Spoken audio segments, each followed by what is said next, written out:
మన పూర్వీకులు సూర్యుణ్ణి ఎందుకు పూజించారు? అది కేవలమో గుడ్డి నమ్మకమా, లేకపోతే దాని వెనక మనకు అస్సలు తెలియని ఏదైనా లోతైన సైన్స్ దాగి ఉందా?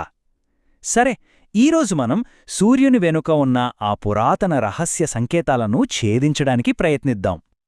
భారతీయులకు సైన్స్ అర్థంకాక సూర్యుడిని పూజించారు. ఈ మాట మనం చాలాసార్లు చాలా కామన్గా వినే మాట కదూ. మన పూర్వీకుల ఆచారాలు వెనుక ఉన్నదంతా అజ్ఞానమే అని చాలామంది బలంగా నమ్మే విషయమిది. కాని ఆ నమ్మకం పూర్తిగా తప్పు. అసలు విషయం ఏంటంటే వాళ్ళు సైన్స్ను అర్థం చేసుకోకపోవడం కాదు. నిజానికి ఈరోజు మన ఆధునిక విజ్ఞానం కూడా ఒప్పుకోవడానికి కాస్త తటపటాయించేంత లోతైన విజ్ఞానాన్ని వాళ్ళు అర్థం చేసుకున్నారు. సరే, మరి ఆ అపోహ ఏంటి? దాని వెనుక ఉన్న సైన్స్ ఏంటి? ఆ రెండిటి మధ్య ఉన్న తేడా ఏంటో చూద్దాం. పదండి, మనం మొదటి విభాగంలోకి వెళదాం. ఇక్కడ మనం అర్థం చేసుకోవాల్సిన కీలకమైన విషయమేంటంటే, ఇది కేవలం మతపరమైన పూజ కాదు. ఇది ఒక శాస్త్రీయ సమలేఖనం. అంటే వాళ్ళు సూర్యుణ్ణి ప్రసన్నం చేసుకోవడానికి పూజించలేదు. సూర్యుడి లయలకు అనుగుణంగా వాళ్లని వాళ్ళు ట్యూన్ చేసుకున్నారు. వాళ్ళు సూర్యుడితో కలిసి పనిచేశారు, అంతే. మరి ఈ సమలేఖనం, ఈ అలైన్మెంట్ అంటే ఏంటసలు?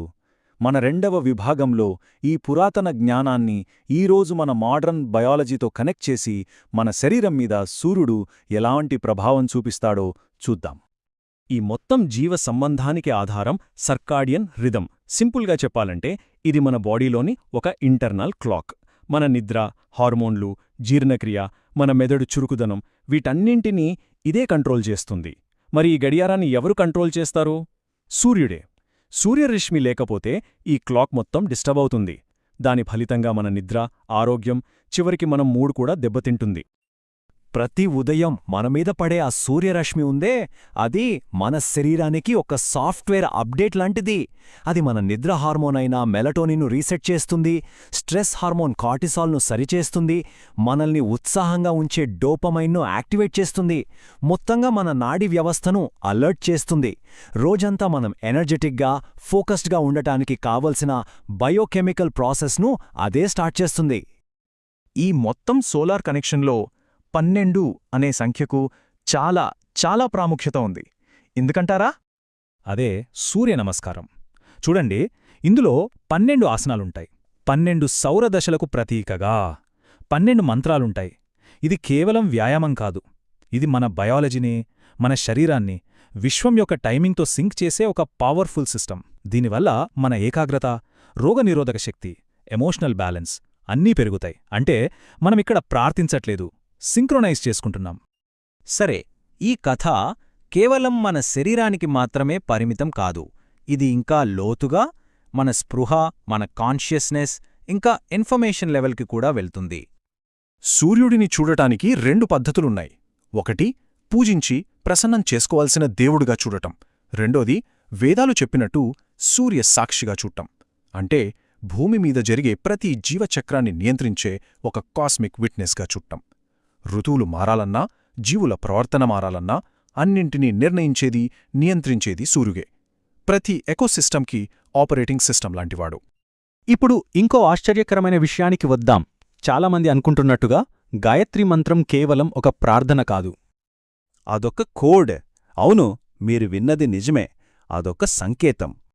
దీన్ని మనం ఒక కాగ్నిటివ్ కోడ్ అనొచ్చు. అంటే మన బ్రెయిన్ను యాక్టివేట్ చేసే కోడ్. సైన్స్ ప్రకారం గాయత్రి మంత్రాన్ని జపించినప్పుడు మన మెదడులో గామా బ్రెయిన్ వేవ్స్ యాక్టివేట్ అవుతాయి. ఈ gamma waves high level learning, లోతైన అంతర్దృష్టి, ఇంకా మన అవగాహన పెరగడంతో ముడిపడుంటాయి. అంటే దీన్ని ప్రార్థన కోసం కాదు, మన జ్ఞానాన్ని, మన పర్సెప్షన్ను విస్తరించుకోవడానికి ఒక టూల్గా ఉపయోగించారు.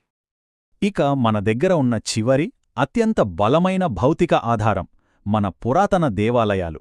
ఇవి కేవలం ప్రార్థనా స్థలాలేనా, లేక అంతకు మించిన గొప్ప సైంటిఫిక్ పరికరాలా? కోణార్క్, మోధేరా, మార్తాండ్ ఈ సూర్యదేవాలయాలు కేవలం పూజాస్థలాలు కాదు. అవి అత్యంత అధునాతనమైన సోలార్ అబ్జర్వేటరీలు. వాటి నిర్మాణం, వాటి జ్యామితి యాదృచ్ఛికం కాదు. అయినాంతాలను, విషువత్తులను అంటే సూర్యుని యొక్క ప్రతి కదలికను ఖచ్చితంగా లెక్కించేలా వాటిని డిజైన్ చేశారు. అవి కేవలం కట్టడాలు కావు, అవి సైంటిఫిక్ ఇన్స్ట్రుమెంట్స్.